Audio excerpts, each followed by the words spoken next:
So just finished a 4,200 mile road trip. Did Route 66, first big road trip of this van. Just thought I'd make an update video.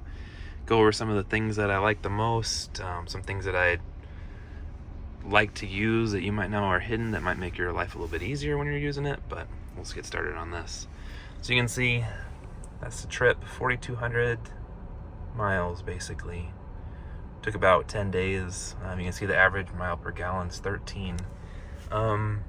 It is winter. There were 2 huge storms that we drove through, so it was windy almost the whole time, so that might not be accurate. It'll be nice to do like a summer road trip and see if the mile per gallon is different. Some things when you first turn this on, I always go to settings. This became my routine. Vehicle and auto start stop. That feature is the one where it shuts your engine off every time you come to a stop. I find it extremely annoying. If you're building your own transit, you can get this removed from the factory for like $200. Kind of goofy they charge you to remove something, but whatever. So up here, this USB port is your data port, so if you were using a GPS or something, this is what you'd want to use. It does have wireless Apple CarPlay, so you can see I'm on my phone recording. No cord over here, but you can see my iPhone is connected with CarPlay already. Another feature that I like is down on the left side of your dash, down low. That's auto hold. That button's good when you're at a stoplight on a hill.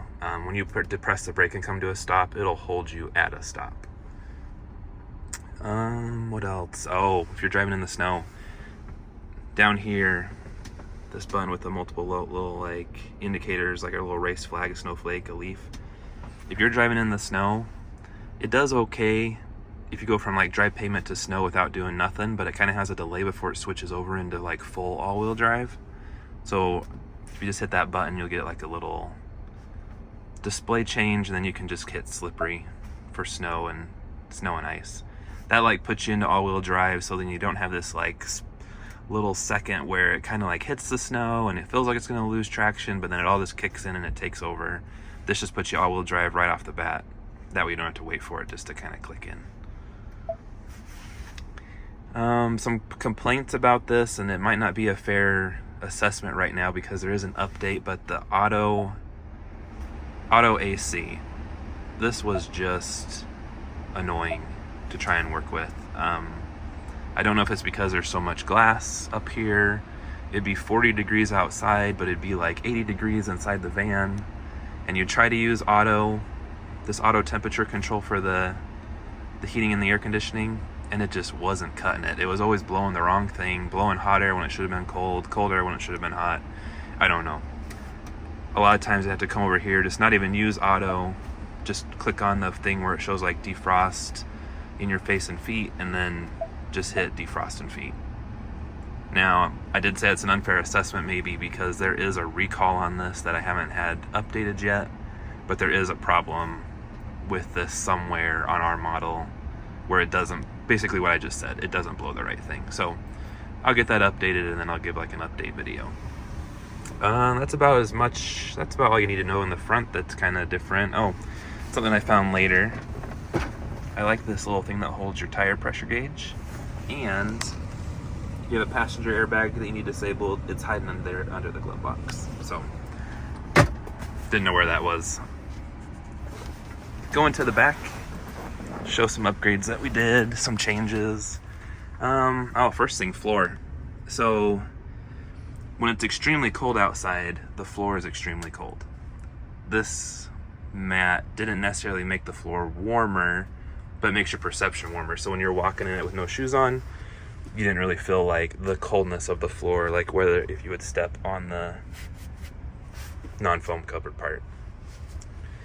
This first window, something that Thor did kind of goofy. They give you this curtain, has Velcro on it, and it has magnets. This window, ignore those because I put those up there.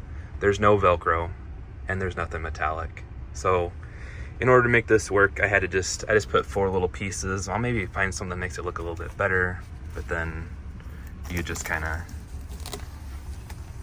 put it up. That way that one worked.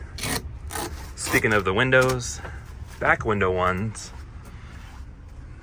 kind of a bad time to film this, I guess, but the back window ones are the exact fit that Thor gives you. They're gray. We switched it to blue, made our own. We basically just took the same dimensions and added 3 inches all the way around, made our own. Put stronger magnets in it, put Velcro on the top so the Velcro holds it. You can kind of hear like the magnet engages a lot better. And these just worked a lot better. The other ones were like such a precise fit that they really didn't fit. You know what I mean? These plastic panels up here, I pulled those down.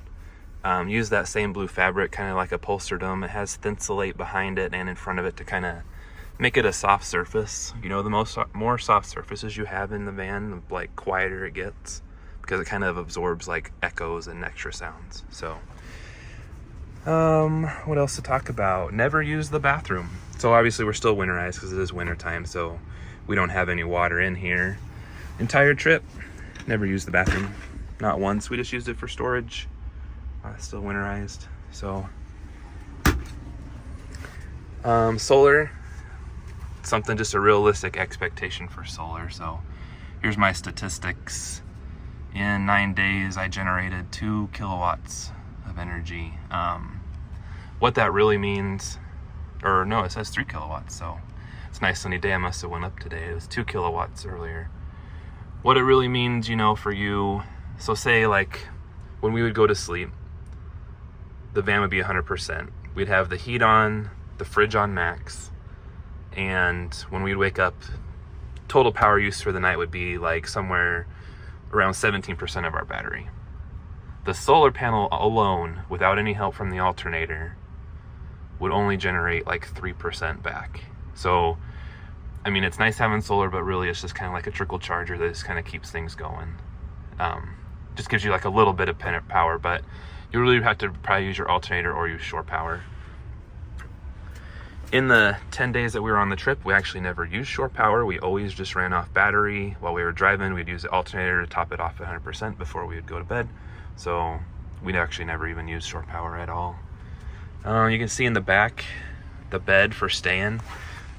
We kind of just decided, hey, let's just lay the seats down. We'll just leave them down all the time. We added like a 4-inch chunk of memory foam. No, it's only 3 inches. 3-inch chunk of memory foam, just to kind of help, like, just even out the surfaces, make it a little bit more comfortable. That really just kind of helped. If you're going to be like long time sleeping in the van, you'll probably want something on the top. Otherwise, you'll have like kind of a high point, a low point, another high point, and you kind of feel all the little bumps and stuff. So this really kind of smoothed it out.